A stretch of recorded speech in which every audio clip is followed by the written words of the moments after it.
नमस्कार, मैं हूं आपके साथ प्रिया। आप देख रहे हैं TTN 24 न्यूज। आज की खबरों की शुरुआत कुछ बड़ी खबरों के साथ। आंध्र प्रदेश का कहना है कि जनसेना प्रमुख पवन कल्याण के शब्द हमारे कानून हैं। राज्य कापू शांग सीमा संगम के अध्यक्ष श्री राम मुलू ने कहा। गुरुवार को इलोऊ में आयोजित कामपुर समीक्षा संघ के उद्घाटन समारोह में उन्होंने कहा कि YML YMP पद नहीं चाहिए। उन्होंने पवन कल्याण से कहा कि वे कोई सलाह निर्देश व दें, पत्र भी न लिखें। पवन के आदेश के अनुसार उन्होंने कहा कि सभी जातियां समाज की एक बड़ी भूमिका निभाएंगी। हाल ही में कुछ कापू नेता भटक गए थे और उन्हें कापू सामाजिक वर्ग का समर्थन नहीं है। उन्होंने कहा कि उनके कापू सक्षेमा संघ का और जन सेना नेता पवन कल्याण को 80% सामाजिक समर्थन प्राप्त है। इस बात पर चिंता व्यक्त की कि राज्य में 1,42,00,000 की आबादी वाले कापू लोगों को अब तक सत्ता नहीं मिली है। अब तक केवल उन्हीं को सत्ता मिली है जिनके पास है। उन्होंने कहा कि 20 लाख की आबादी और 22 लाख लोग राज्य के शासक हैं। उन्होंने कहा कि जब जनसेना TDP और BJP गठबंधन की जीत के लिए काम करेंगे। श्रीरामुलु ने कहा कि राज्य में KSS समूहों के 6 लाख सदस्य हैं और प्रत्येक सदस्य को पवन कल्याण के गठबंधन के लिए कम से कम 10 वोट देने चाहिए। కాపు ఉద్యమం దాదాపుగా 1985 నుంచి గత 40 సంవత్సరాలు 45 సంవత్సరాలకి ఇక్కడ సాగుతోంది. అయితే నాయకులందరూ కూడా కొంతకాలం కృషి చేస్తాం. తర్వాత వాళ్ళకి వచ్చే మరి రకరకాల ఇబ్బందుల్లో వారు గురయ్యి దాన్ని కాడి వదిలేస్తాం అనేటువంటిది ఇక్కడ ఒక ఆనవాయితీగా మారిపోయింది రాష్ట్రంలో. ఇవాళ ఎంతో కీలకమైనటువంటి ఎన్నికలు 2 మాసాలు ఉండగా కాపులకు రాజ్యాధికారం కావాలి అనేటువంటి కాన్సెప్ట్ తోటి ముందుకు సాగుతున్నటువంటి పరిస్థితుల్లో మరి కొందరు నాయకులు అందుకు భిన్నంగా ప్రవర్తిస్తూ మరి ఉన్నటువంటి సంఘాలని వదిలేసి వేరే వేరే రకాలుగా వాళ్ళు ప్రయత్నాలు చేస్తున్నటువంటిది చాలా ఇబ్బందికరంగా ఉంది. ఇవాళ రాష్ట్రంలో కాపు నాయకత్వానికి, రాష్ట్ర స్థాయి నాయకత్వానికి మరి కొరబడినటువంటి కారణంగా, ఎవరికాళ్లే కాడి వదిలేసినటువంటి కారణంగా రాష్ట్రంలో ఉన్నటువంటి అందరూ కాపు ప్రముఖులు, జిల్లాల హెడ్స్ అందరూ కలిసి ఒక నిర్ణయం తీసుకున్నారు. దానికి కారణం ఏంటంటే 1985లో కాపునాడు ఏర్పాటు చేసిన వాళ్ళలో నేను కూడా ఒకడిని, వన్ ఆఫ్ ది ఫౌండర్ని.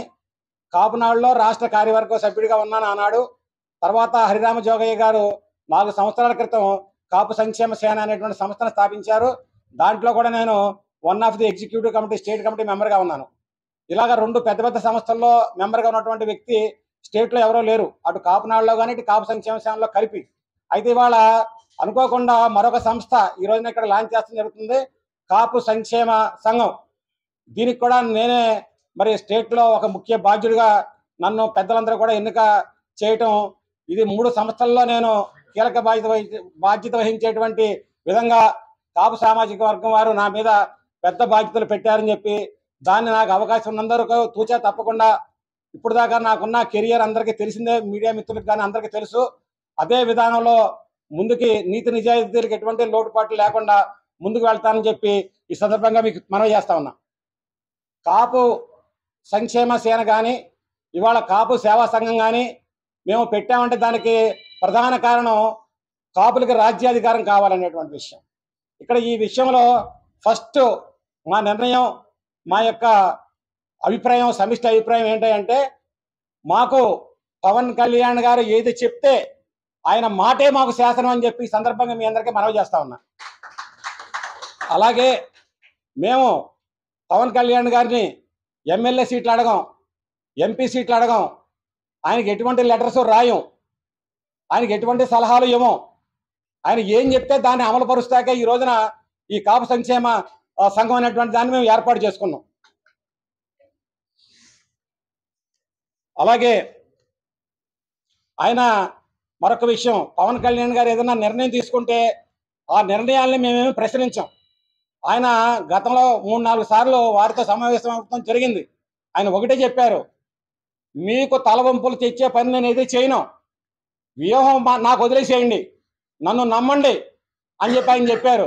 ఆయన ఏదైతే మాకు చెప్పారో మరొక విషయం కూడా చెప్పారు, సామాజికంగా కాపు సామాజిక వర్గం ఈ రాష్ట్రంలో చాలా పెద్దది.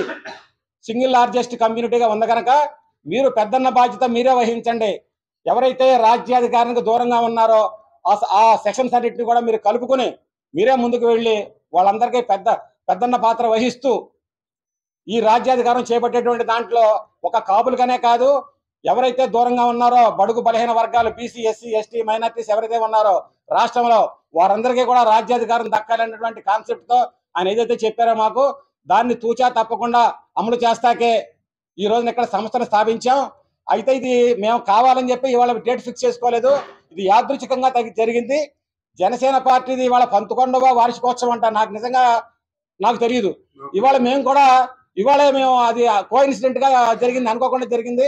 ఇవాళ కూడా మేము అదే రోజున మేము ప్రారంభం ఈరోజు చేసుకుంటున్నాం కనుక ఈ సందర్భంగా ఈ అవకాశం ఇచ్చినటువంటి మరి మాకు ఈ కాపు పెద్దలందరూ కూడా నేను నమస్కారాలు తెలియజేస్తూ, కొందరు కాపు పెద్దలు ఈ రాష్ట్రంలో తప్పుదారి పట్టారు.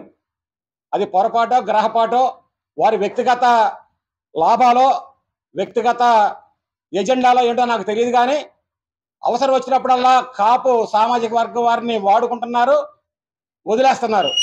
ఇవాళ రాష్ట్రంలో నాయకత్వ లోటు లేమి స్పష్టంగా కనపడుతుంది. ఇలాంటి పరిస్థితుల్లో 100కి 80 మంది 26 జిల్లాల అధ్యక్షులు, మరి ఎగ్జిక్యూటివ్ కమిటీలో ఉన్నటువంటి సభ్యుల్లో 80% మంది అందరూ కూడా మీరే సీనియర్ మోస్ట్ కనుక నెక్స్ట్ జనరేషన్కి మీరే ఉండాలని చెప్పి నన్ను ప్రోత్సహించి నన్ను జనరల్ బాడీ సమావేశంలో నన్ను ఏకగ్రంగా ఎన్నుకున్నారు. అందుకు నేను పూర్తిగా వారికి కృతజ్ఞతలు ధన్యవాదాలు తెలియజేస్తా ఉన్నా. ఇవాళ 100కి 80 మంది ఖచ్చితంగా కాపు సామాజిక వర్గం వారు పవన్ కళ్యాణ్ గారి వైపు చూస్తా ఉన్నారు.